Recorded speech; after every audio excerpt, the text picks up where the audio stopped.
नमस्कार दोस्तों, स्वागत है आप लोगों का फिर से हमारे YouTube चैनल पर। दोस्तों, आज हम बात करने वाले हैं हनुमान जी कौन हैं? हनुमान जी का जन्म कैसे हुआ? हनुमान जी को हनुमान के नाम से आखिर क्यों जाना जाता है? दोस्तों, और भी ऐसी कुछ बातें हैं जो आपने शायद आज से पहले नहीं सुनी होगी। तो दोस्तों, वीडियो को पूरा अंत तक देखना और बीच में छोड़कर मत जाना, क्योंकि दोस्तों आज जो मैं आपको हनुमान जी के बारे में बताने वाला हूँ वो शायद ही आपने आज से पहले कभी सुने होंगे। तो चलिए दोस्तों, वीडियो को शुरू करते हैं। लेकिन दोस्तों, वीडियो को शुरू करने से पहले अगर आप एक सच्चे सनातनी हैं और हनुमान जी को मानते हैं तो वीडियो को लाइक करके कमेंट बॉक्स में जय बजरंगबली अवश्य लिख दीजिए। और अगर आप लोग चैनल पर नए हैं तो चैनल को सब्सक्राइब करके बेल आइकन जरूर दबा दीजिए। तो चलिए दोस्तों, बिना देर किए हुए इस कहानी को, सब सुख लहे तुम्हारी शरणा, तुम रक्षक का हूँ को डरना। संकट मोचन महाबली हनुमान, जिनका नाम मात्र लेने से आपके सारे संकट, सारे कष्ट दूर हो जाते हैं। वो श्री राम के सबसे बड़े भक्त हैं और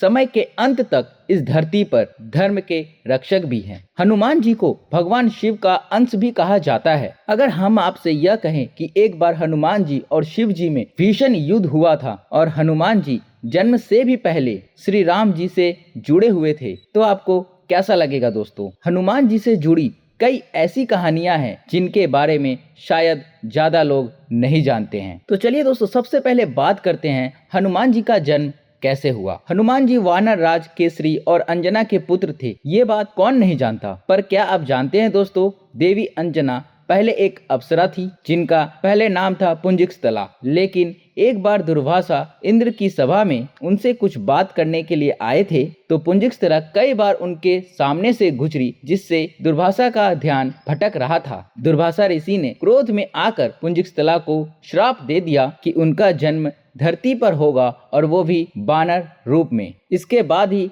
पुंजिकस्थला का जन्म अंजना के रूप में हुआ और वानर राज केसरी से उनका विवाह हुआ। धरती पर उन्होंने कड़ी तपस्या की और वायुदेव के आशीर्वाद से हनुमान जी को जन्म दिया। हनुमान जी के जन्म से जुड़ी एक और ऐसी कहानी है जिसे ज्यादा लोग नहीं जानते हैं। दोस्तों, हनुमान जी अपने जन्म से पहले भी श्री राम से जुड़े हुए थे। आनंद रामायण के सारकांड के अनुसार जब राजा दशरथ ने पुत्र की प्राप्ति के लिए यज्ञ किया था, तब अग्निदेव प्रकट होकर उन्हें प्रसाद में खीर दी थी। इस खीर को तीनों रानियों में बांट दिया गया था, लेकिन माता कैकेयी को जो खीर का हिस्सा मिला था उसे एक चील छीन कर लेकर गई थी। जब वो चील अंजनी पर्वत के ऊपर से जा रही थी, तब उससे वो खीर गिर गई और देवी अंजना को मिल गई। उन्होंने उस खीर को खा लिया और उसके बाद हनुमान जी का जन्म हुआ। जहाँ एक तरफ आशीर्वाद में मिली खीर से श्री राम,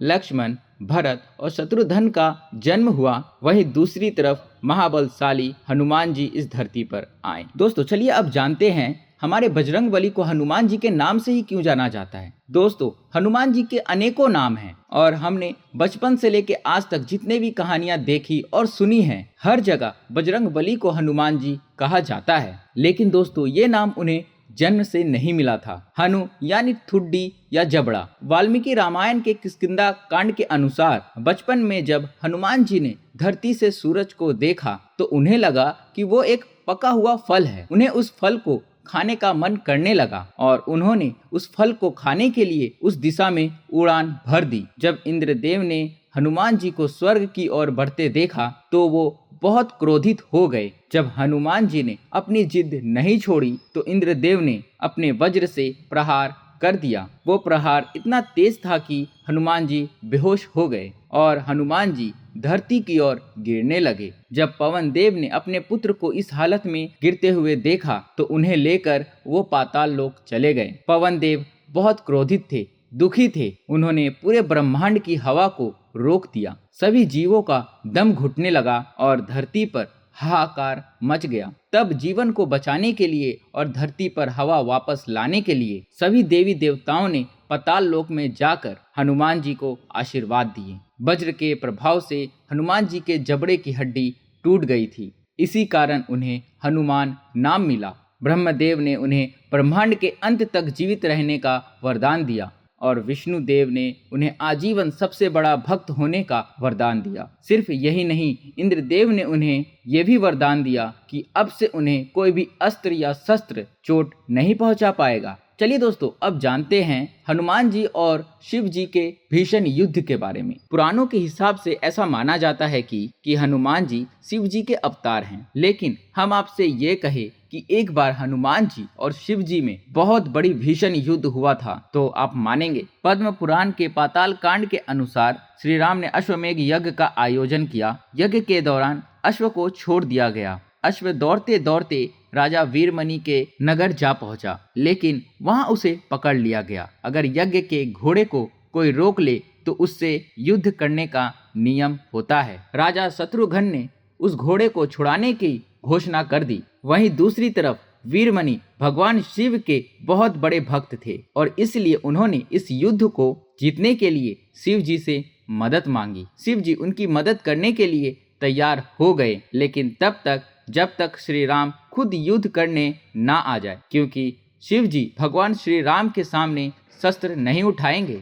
शिव जी ने वीरभद्र का रूप ले लिया और युद्ध भूमि में आ गए। एक घमासान युद्ध हुआ जिसमें भरत जी के बेटे पुष्कल की मृत्यु हो गई और शत्रुघ्न जी बेहोश हो गए। श्री राम की सेना को हारते हुए देख हनुमान जी स्वयं युद्ध भूमि में आए। उन्होंने एक बड़े से पत्थर से शिव जी के रथ को टुकड़े टुकड़े कर दिए और फिर पत्थर से शिव जी के सीने पर वार किया। उस वार के जवाब में शिव जी ने अपने त्रिशूल को हनुमान जी पर तेजी से चलाया। हनुमान जी ने उस त्रिशूल को अपने हाथों में लेकर उसके भी टुकड़े टुकड़े कर दिए। इसके बाद शिव जी ने हनुमान जी पर शक्ति से प्रहार किया। ये शक्ति हनुमान जी के सीने में जाकर लगी और उनका संतुलन बिगड़ गया। क्रोध में आकर उन्होंने एक बड़े से पेड़ से शिव जी पर वार किया। शिव जी के गले में बंधे सर्प डर कर पाताल लोक में चले गए। शिव जी ने हनुमान जी को चेतावनी दी कि अब वे उनका संहार कर कर रहेंगे और फिर शिव जी ने हनुमान जी पर एक लोहे के मुसल से वार किया। हनुमान जी ने तब विष्णु जी का ध्यान किया और तेजी से उस मुसल के वार को टाल दिया। हनुमान जी भी अब बहुत क्रोध में थे। उन्होंने शिव जी पर पेड़ों और पत्थरों की वर्षा कर दी। ये युद्ध एक लंबे समय तक चलता रहा और अंत में हनुमान जी की विजय हुई। तो चलिए दोस्तों, अब जानते हैं हनुमान जी अपने शरीर पर सिंदूर क्यों लगाते हैं। आखिर सिंदूर लगाने का कारण क्या है? आज भी संसार में जब जब राम कथा सुनाई जाती है तो ऐसा माना जाता है कि किसी न किसी रूप में वहां हनुमान जी उपस्थित होते हैं। पूरी दुनिया में हनुमान जी के एक ऐसे रूप की पूजा होती है जिसमें उनका पूरा शरीर सिंदूर से ढका होता है। हनुमान चालीसा के हिसाब से हनुमान जी का कंचन वरण है, यानी उनका रूप सोने से बना हुआ है। तो फिर उन्हें इस रूप में क्यों पूजा जाता है? ऐसा माना जाता है कि दोस्तों, वनवास खत्म होने के बाद एक दिन हनुमान जी ने माता सीता को अपने मांग में सिंदूर लगाते हुए देखा। जब हनुमान जी ने माता सीता से इसका कारण पूछा तो उन्होंने बताया कि वे ये सिंदूर राम जी के लंबी आयु के लिए लगाते हैं और अच्छे स्वास्थ्य के लिए लगाते हैं। हनुमान जी गहरी सोच में पड़ गए। तभी उन्हें एक ख्याल आया और वे वहां से चुपचाप चले गए। कुछ देर बाद जब वे राम जी के दरबार में लौटे तब उनका पूरा शरीर सिंदूर से रंगा हुआ था। ये देखकर श्री राम हैरान हो गए। जब उन्होंने हनुमान जी से इस बात का कारण पूछा तब हनुमान जी सर झुकाकर प्रभु से कहा, जब माता सीता के एक चुटकी सिंदूर लगाने से श्री राम की उम्र लंबी हो सकती है तो पूरे शरीर पर सिंदूर लगा लेने से श्री राम को कितना लाभ होगा। हनुमान जी की ऐसी भक्ति देखकर श्री राम बहुत प्रसन्न हुए। उन्होंने हनुमान जी को वरदान दिया कि जो लोग इस सिंदूर वाले रूप को पूजा करेंगे उस पर श्री राम जी का आशीर्वाद हमेशा बना रहेगा। तो दोस्तों, उम्मीद करता हूँ आप लोगों को यह जानकारी, यह ज्ञान बहुत ही पसंद आया होगा। अगर आप लोगों को यह ज्ञान और यह जानकारी पसंद आया है दोस्तों, और अगर आप लोग हनुमान जी को मानते हैं तो वीडियो को लाइक करके कमेंट बॉक्स में जय श्री राम अवश्य लिख दीजिए। और अगर आप लोग चैनल पर नए हैं तो चैनल को सब्सक्राइब करके बेल आइकन जरूर दबा दीजिए। तो दोस्तों, मिलते हैं हम अगली वीडियो में एक नई जानकारी के साथ, एक नए ज्ञान के साथ, एक नई कहानी के साथ। तब तक के लिए नमस्कार दोस्तों।